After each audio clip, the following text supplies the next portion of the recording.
Your brother needs this more than you do, my mother said, refilling her wine glass without even looking at me. We redirected the investment account. Consider it a family decision. The ceramic mug I was holding didn't shatter when it hit the granite countertop, but I wished it had. I needed something in that kitchen to break, because nothing else seemed real.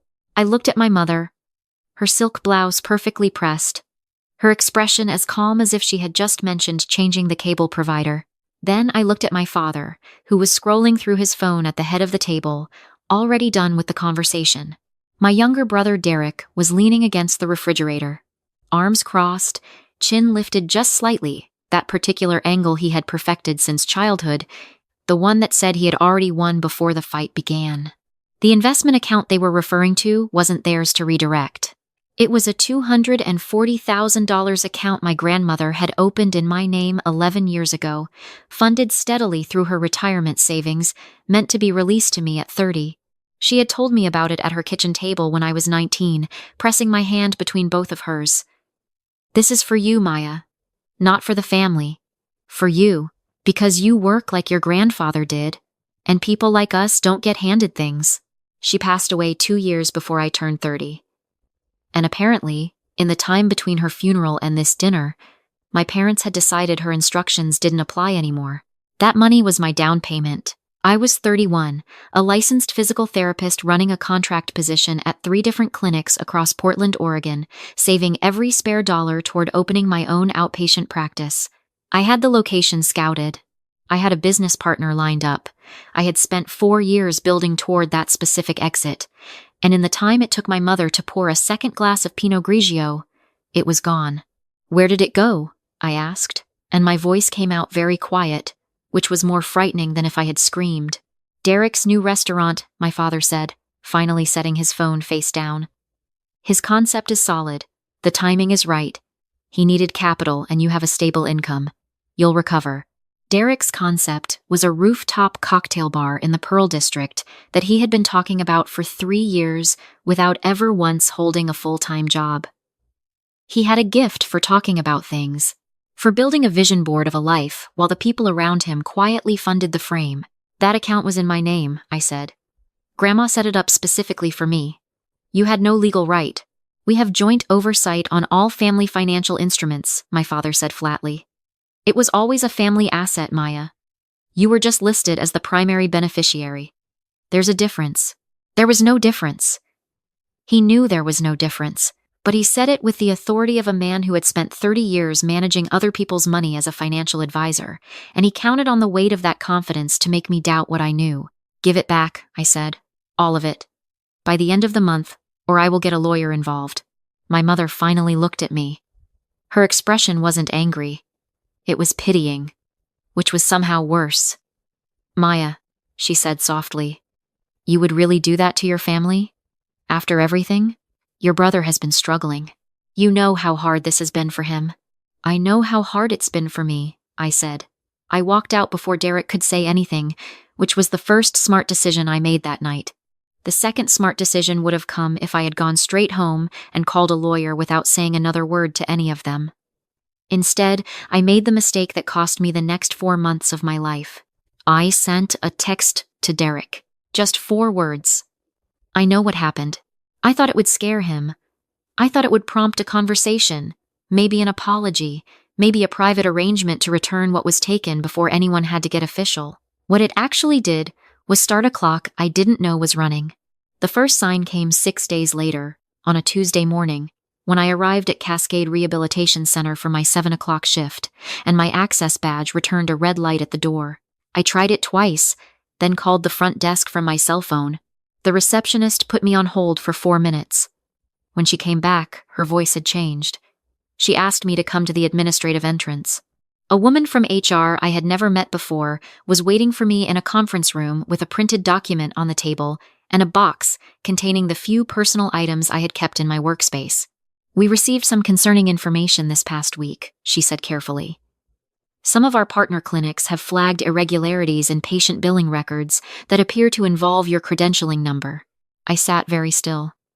What kind of irregularities? She slid the document toward me. It was a printout of billing submissions, dozens of them, filed under my provider number for patients I had never treated, at a clinic in Beaverton, where I had worked briefly 18 months ago, on a short-term contract. The dates were recent. Someone had been using my NPI number to submit fraudulent Medicare claims for physical therapy sessions that never happened. "I didn't do this," I said immediately. "We're not making any accusations," she said, in a tone that made very clear they absolutely were. "But given the sensitivity of our patient population and the federal implications of Medicare fraud, we can't continue your affiliation while this is under review. We're terminating your contracts across all 3 sites effective today. We'd encourage you to cooperate fully with any regulatory inquiry." I drove home in a fog so complete, I don't remember 2 of the 3 traffic lights I stopped at. By the time I sat down on my kitchen floor, not on the couch, on the actual floor, with my back against the cabinet, I understood what had happened. Someone with access to my professional information, my NPI number, my old clinic credentialing file, had manufactured a paper trail to destroy my license before I could make a legal move. The only people with that kind of access to my life were the people who had spent 30 years watching me build it. I called a lawyer that afternoon. Not a family attorney, a healthcare regulatory attorney named Patricia Osei, who had been recommended to me by my business partner. She listened to everything I said without interrupting, asked 3 precise questions, and then told me what I was actually dealing with.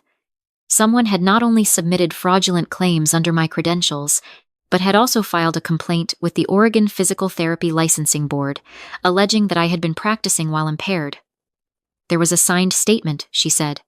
"From a colleague." "Which colleague?" I asked. She read me a name. A woman I had worked alongside for 2 years at the Cascade Clinic. A woman I had covered shifts for.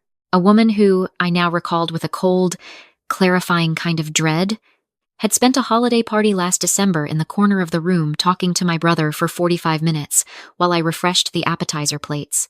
The statement claimed I had shown up to patient sessions visibly disoriented on multiple occasions, and that I had confided in her that I was managing a substance dependency. It was detailed and specific and completely fictional, written in the language of someone who had been coached on exactly what regulatory boards needed to hear. Patricia told me to gather every piece of documentation I had: employment records, patient notes, scheduling logs, anything with a timestamp that could establish where I was and what I was doing on the date cited in the complaint. She also told me not to contact my family. Not yet. I did not listen to that last part. I called my father from my car, parked outside a grocery store I had pulled into, because I needed to not be moving when I made the call.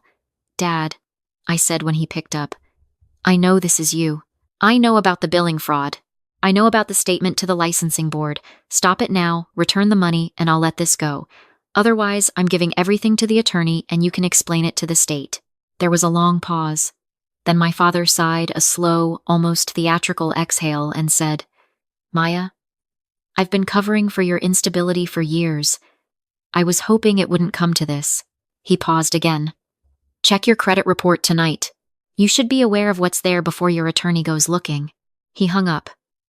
I sat in the parking lot for 17 minutes before I could make myself open the credit app on my phone. There were 3 accounts I had never opened: a personal line of credit, a small business loan, and a credit card, all initiated in the past 8 months, all maxed out, totaling just over $61,000 in debt. The business loan had been tied to an LLC. I pulled it up on the Secretary of State's website, hands shaking. The LLC was called Renew Wellness Consulting. Its registered agent was listed as Derek. Its listed financial officer was listed as me. My name, my social security number, my professional license number, all used to borrow money from my brother's business infrastructure. They had not just taken my savings. They had wrapped my entire professional identity around a financial structure designed to collapse on top of me. I sat with that for a long time. The grocery store parking lot emptied around me. The sky went from blue to purple to a flat, indifferent gray. At some point, I realized I was genuinely frightened, not the hot, reactive fear of the dinner table, but something quieter and more serious. My license was under review.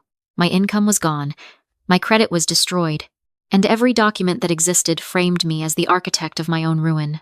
The worst part wasn't any single piece of it. The worst part was recognizing the patience it had taken to build. This wasn't reactive. Nobody does this in a week. The fraudulent billing submissions, the colleague statement, the LLCs, these had been constructed over months, which meant that somewhere between my grandmother's funeral and that dinner conversation, my family had decided I was a problem to be managed and had started building the machinery to do it. I went back to Patricia the next morning with everything I had found. She was quiet for a moment after I finished. Then she said, "They made one significant mistake. They kept your name on the LLC, but they needed your signature on the original business loan application. Is your signature on that document?" I didn't know. We requested the loan file through a formal records inquiry. When it came back 4 days later, I sat at Patricia's conference table and looked at my own signature on a document I had never seen before. It was good. Whoever had practiced it carefully. But I had spent 11 years signing intake forms, insurance authorizations, and patient discharge documents, hundreds of signatures a year. Every one slightly different in the way that real signatures are. This one was too consistent. The loop on the Y in my last name was identical across 3 different signature lines, which is not how human beings actually sign their names 3 separate times. Patricia photographed it and sent it to a forensic document examiner the same afternoon. While we waited, I did what I had learned to do when everything external was out of my control. I worked. I pulled every financial record I could access for Renew Wellness Consulting. Derek had been sloppy, in ways my father probably didn't know about. The expense reports tied to the LLC included charges for a storage unit in Northeast Portland. That storage unit had been rented under my name. When I called the facility and explained that I was attempting to locate documentation for a regulatory audit and asked if there had been any authorized access in the past 6 months, the manager told me, without being asked, that the unit had been accessed twice in the past 3 weeks by a woman matching a description that fit my mother. I drove there the following Saturday morning with Patricia and a locksmith and a notary. What we found in that storage unit was not what I expected. I had been looking for financial records, proof of the shell company, billing documents. What I found, stacked in a plastic bin under a folded moving blanket, was a series of folders my grandmother had kept. Her own financial records, correspondence with the bank that managed my investment account, and a handwritten letter, sealed in an envelope with my name on the front, in her handwriting, that had apparently been intercepted before it could reach me. I sat on the concrete floor of that storage unit and opened it. She had written it 8 months before she died. It was 3 pages, and it covered everything: the account, her intentions, the specific instruction to her estate attorney to ensure the funds could not be redirected by any other family member under any management clause, because she had already seen the way they looked at what was mine. She had added a rider to the trust documentation. That rider had either been removed or never filed, and she had kept a copy. At the bottom of the bin was a small digital recorder she had used for her book club notes. It was out of battery but intact. When Patricia charged it that afternoon in her office and pressed play, the first thing we heard was my parents' voices. A recorded phone call my grandmother had been methodical about this. It turned out from approximately 2 years before her death, in which my father explained, in specific terms, how the management clause in the trust could be exercised after she was gone, how the rider she had added could be challenged as a late amendment without proper witness documentation, and how the transfer could be structured to avoid triggering a formal probate review. My grandmother had not said much in the recording. Toward the end, she said only, "I see. I understand now. Thank you for explaining it to me, Richard." She had let him think she hadn't understood what she was hearing. And then, she had pressed stop, labeled the recording with the date, and put it in a bin under a moving blanket where she apparently trusted no one would look until I needed them to. I want to tell you that I felt triumphant in that moment. I didn't. I felt the specific grief of understanding that my grandmother had spent some portion of her final years knowing what her son intended to do and trying to protect me from across a distance she couldn't close. She had done everything she could. She just couldn't file the rider herself. She needed someone on the inside to do it for her, and she hadn't trusted anyone enough. What I felt, sitting in Patricia's office, listening to my grandmother's careful silence on that recording, was that I owed her a resolution she didn't get to see. The forensic document examiner confirmed the signature forgery in writing within 10 days. Patricia filed a formal complaint with the Oregon Department of Justice and simultaneously submitted the recording and the trust rider copy to the probate court. The Medicare billing fraud. Once we provided the fraudulent submission records alongside my actual credentialing access logs, which showed no login activity corresponding to those dates, was referred to the Office of Inspector General. The colleague who had filed the false statement with the licensing board, when contacted by investigators, recanted within 48 hours. She told investigators she had been approached by Derek and offered a discount on future restaurant catering services in exchange for the statement. She had not understood, she said, that what she was signing was a sworn declaration. I believe she was telling the truth about not fully understanding. I also believe she understood more than she admitted, but she was a peripheral player, and Patricia advised me to stay focused on the center. My parents retained a criminal defense attorney within a week of the DOJ filing. Derek retained a separate one. The fact that they lawyered up separately told me everything about how much trust existed in that household once the pressure arrived. I was reinstated by the Oregon Physical Therapy Licensing Board 4 months after my suspension, with a formal finding of no wrongdoing entered into my permanent record. The fraudulent accounts on my credit report were flagged and removed. The investment account was restored through the probate court order, with interest, totaling just over $268,000. My father was charged with wire fraud, identity theft, and conspiracy to commit financial fraud. My mother was charged as a co-conspirator on the identity theft count. Derek was charged separately with fraudulent use of personal identifying information and false application on a federally backed loan. Their cases moved through the system over the following year and a half. My father negotiated a plea that carried a 5-year sentence. My mother received 3 years of supervised probation.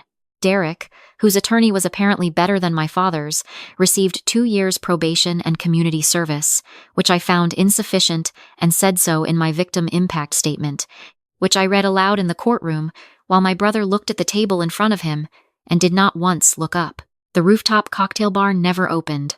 The LLC was dissolved by court order. The restaurant space Derek had leased in the Pearl District is now an optometry office. I did not open a practice in Portland. I moved to Bend, which I had always loved and never let myself choose because it felt like too much to ask for.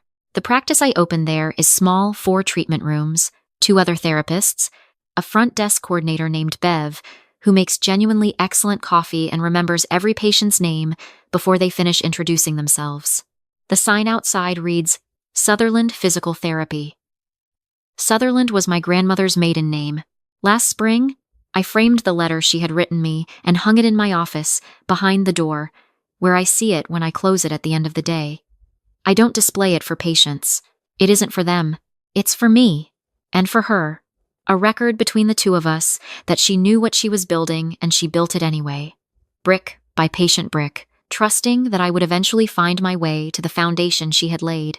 Some mornings I sit at my desk before the first appointment and drink my coffee and look at that letter.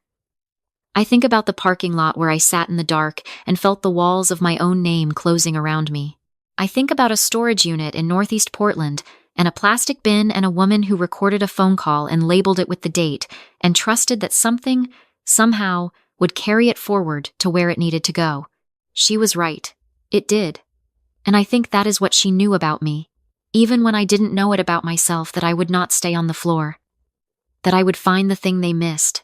That when someone builds something for you out of love, you find a way to honor it. The debt they manufactured has been cleared. The license they tried to revoke sits renewed on my wall. The money my grandmother saved for me, dollar by dollar, across 20 years of early mornings and careful choices, is exactly where she intended it to be. And every morning I unlock the front door of a practice that belongs entirely, irrevocably, to me.